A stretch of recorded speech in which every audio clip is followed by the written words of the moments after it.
MIM కు గట్టి పోటీ రసవత్తరంగా హైదరాబాద్ ఎంపీ ఎన్నికలు మజ్లిస్ కంచుకోటపై బీజేపీ స్పెషల్ ఫోకస్ ఒక్కసారి గెలిపిస్తే అభివృద్ధి చూపిస్తామని ప్రచారం ఎంఐఎం కు చెక్ పెట్టేందుకు వ్యూహాలు అంటూ గురించి చూస్తున్నాం. వాస్తవం ఏంటంటే ఇక్కడ ఎంఐఎం కంచుకోటలో ముస్లింలు కూడా ఈరోజు భారతీయ జనతా పార్టీకి ఓటేసేటువంటి పరిస్థితి చాలా స్పష్టంగా ఏర్పడిందనే విషయం కూడా గుర్తుపెట్టుకోవాలి.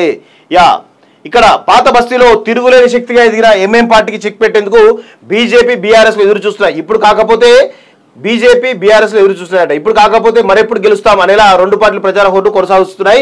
హైదరాబాద్ పార్లమెంట్ నియోజకవర్గం పూర్తిగా పాత బస్తీ ఓటర్లతో కూడుకుంది. నియోజకవర్గంలో 22 లక్షల మంది ఓటర్లు ఉన్నారు. వీరిలో మైనార్టీలు 50% పైగా ఉన్నప్పటికీ ఈ పర్యాయం ఎంఐఎం కు గెలుపు అంత సులువు కాదనే సరికొత్త టాక్ ఇక్కడ నడుస్తోంది. గత అసెంబ్లీ ఎన్నికల వరకు ఓల్డ్ సిటీలో ఎంఐఎం విజయంపై ఎవరికి ఎటువంటి అనుమానాలు లేవు.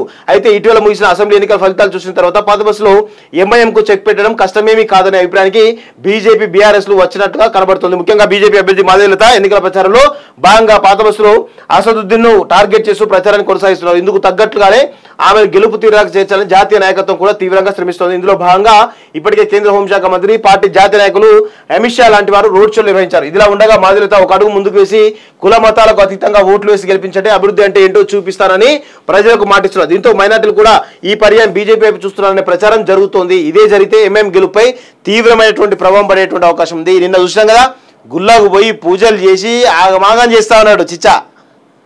ఎంత ఒకసారేమో 15 నిమిషాల సమయం అండి ఈ దేశంలో హిందువులను మొత్తం కూడా నాశనం చేస్తామని చెప్పేసి అన్నటువంటి ఓవైసీలు ఈరోజు గుళ్ళకు పోయి పూజలు చేసి అది చేసి ఏదేదో చేస్తా ఉన్నారు. వాస్తవం చెప్పాలంటే అసెంబ్లీ ఎన్నికలతో మొదలైందా అభివృద్ధికి ఆమర దూరంలో అంటూ చూస్తున్నాం. వాస్తవంగా ముస్లింలు ఎంత ఆ ఓల్డ్ సిటీలో ఉన్నటువంటి ముస్లింలు అయితే నిజంగా కూడా అభివృద్ధికి నోచుకోకుండా అంత దారుణంగా పరిస్థితులు ఎక్కడ కూడా ఉండవు. వాస్తవంగా వాళ్ళకు చదువు లేక ఏది లేక పాపం ఇబ్బంది పడుతూ ఉన్నారు. వాళ్ళను ఓటు బ్యాంక్ మార్చుకొని వాళ్ళను ఇక చెప్పాలంటే ఇక వేరే విషయాలు వాస్తవం అవి చెప్తే అందరు కూడా కొంతమంది విమర్శిస్తారు వాస్తవంగా. కానీ వాస్తవాలు అవి.